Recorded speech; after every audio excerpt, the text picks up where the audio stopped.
The British countryside abounds with lanes, farm tracks, bridleways and footpaths, and many of them cross a railway line somewhere. This short film is intended to help you to cross the railway safely. Around the country, there are almost 4,000 level crossings that put the responsibility on the user to cross safely.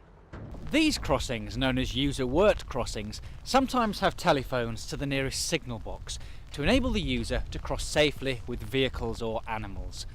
Others rely on the user looking both ways to make sure there's enough time to cross safely with a vehicle. Some are on country lanes with private access, and many are used by farmers to get into their fields. Whatever the type of use, signs are displayed giving clear instructions on how to use the level crossing safely. This farm crossing in Essex has telephones to help the farmer cross safely. If you're crossing with a herd of animals, a tractor or any other type of agricultural machine, it's absolutely vital to obtain the signaller's permission. This sign tells you to do so. Here we've got a herd of cattle to take over the level crossing, so the first thing to do is use the phone.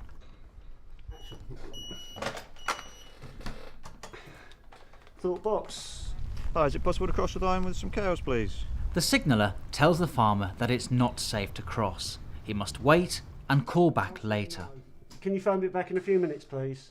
Well. Now that a train has passed, the farmer again telephones the signaller for permission to cross. How many animals have you got and how long do you require? The signaller wants to know what the farmer is taking over the crossing and how long it will take. It's most important that you give the signaller accurate information. Taking animals over the crossing will need much more time than if taking a tractor. Right, yep, you are protected. I've pulled up the protecting signals. You can use that crossing, but let me know when you are clear, please. Yeah, okay then. This time he gets permission to cross with the cattle. So he opens the gate on the far side first, then the one where the cattle are waiting. And over they go.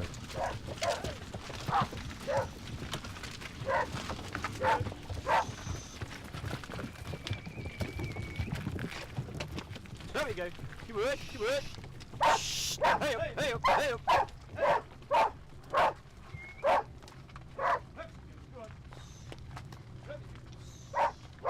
When the last animal is over, he closes the crossing gates, again making sure to close the gate behind the cattle first.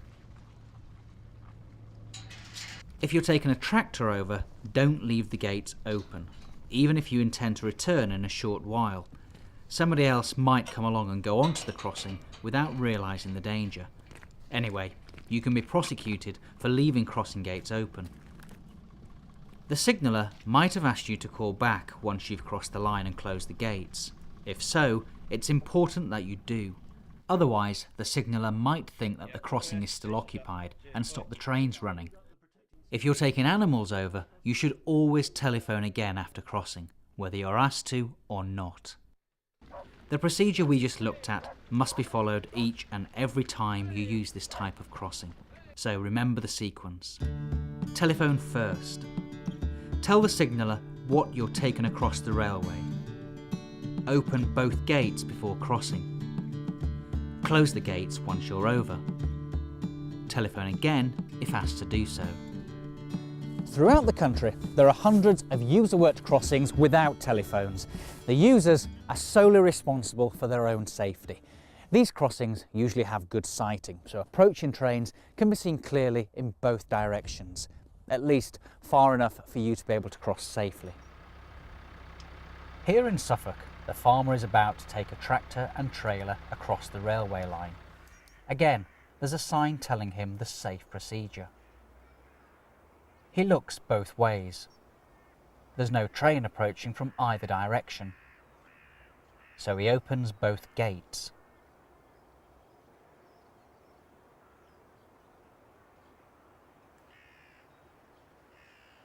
Then looks both ways again. Returning to the tractor, he pulls up to the crossing, stops about 3 meters clear of the line, checks both ways again, then quickly drives over the crossing, making sure that the trailer is clear before stopping.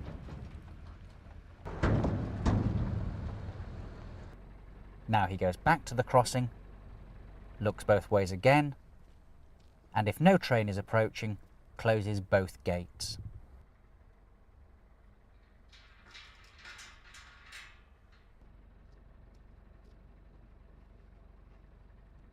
So, remember the vital safe sequence. Look both ways and be alert when opening the gates. Open both gates. Drive carefully up to the crossing, stopping about 3 meters away from the line. Make sure that any equipment on the front of your vehicle is at least 2 meters from the nearest rail. Look both ways again, then drive across. Never stop on the crossing. Make sure you're clear of the crossing before stopping and closing the gates. On an electrified railway line where the power is supplied by overhead cables, make sure that any load you are taking over the crossing is below the safe height level. If in doubt, telephone the number displayed on the sign at the crossing. Of course, if you're crossing with a vehicle that is unusually long, wide, low, heavy or slow moving, you must telephone the helpline before using the crossing. If you can't see clearly in both directions because of trees or overgrown vegetation, call the helpline on 08457 11 41 41 and explain the problem. I'll repeat that number at the end of the programme. If you're a horse rider or cyclist, you may need to cross the railway over a bridleway level crossing. Let's look at riding the horse over first. Some bridleway crossings, like this one, have telephones because there's insufficient visibility. The sign tells you you should use the phone if crossing with animals. So if you're riding your horse, always use the phone before crossing. Once you've been given permission to cross, open the first gate. Ride over to the opposite gate, making sure that the first gate closes behind you.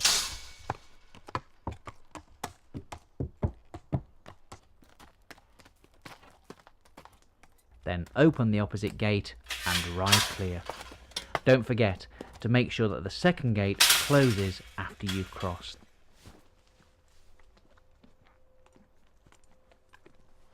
Now call the signalling centre from the phone on this side. It's important to let the signaller know that you've crossed safely and closed both gates. Hello, this is the lady with the horse at Viewbush Crossing. Just letting you know I'm across safely and both gates are secure. Thank you. The safest way for a rider to use a bridleway crossing is on horseback, so the horse is under your control. However, if there are overhead live wires, you will have to dismount. Obey the signs at the crossing.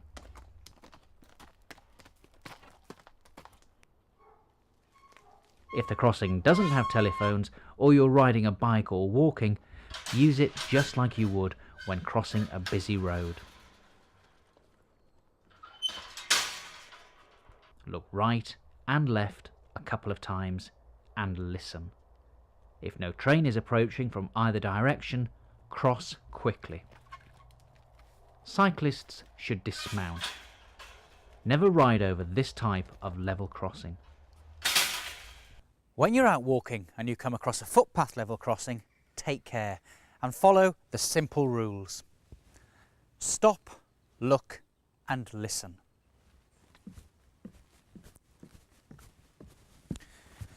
Remember, trains can't stop quickly like cars. A train travelling at 75 miles per hour takes almost a mile to stop.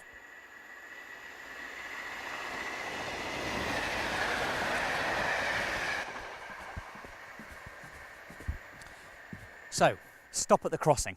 Look right and left a couple of times to make sure no train is approaching. Listen. If you can hear the sound of a train or horn or whistle, stop and wait for the train to pass. Never take a chance and run across the line. Very few people survive being hit by a train.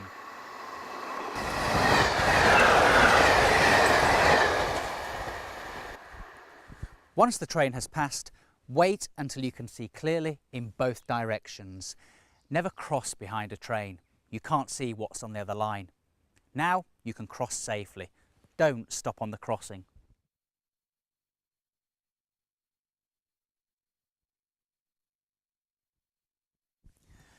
Keep children under control and dogs on a lead. If your dog runs off along the railway line, don't go after it. Several people have been killed chasing their dogs on the railway, with the dog usually surviving.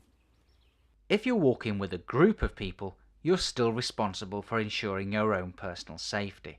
Don't rely on the others. Stop, look, and listen. All the different types of level crossings we've looked at have one thing in common. They're perfectly safe if you're careful, vigilant, and obey the instructions. Don't gamble with your life or anyone else's. The Level Crossing helpline is on 08457 11 41 41.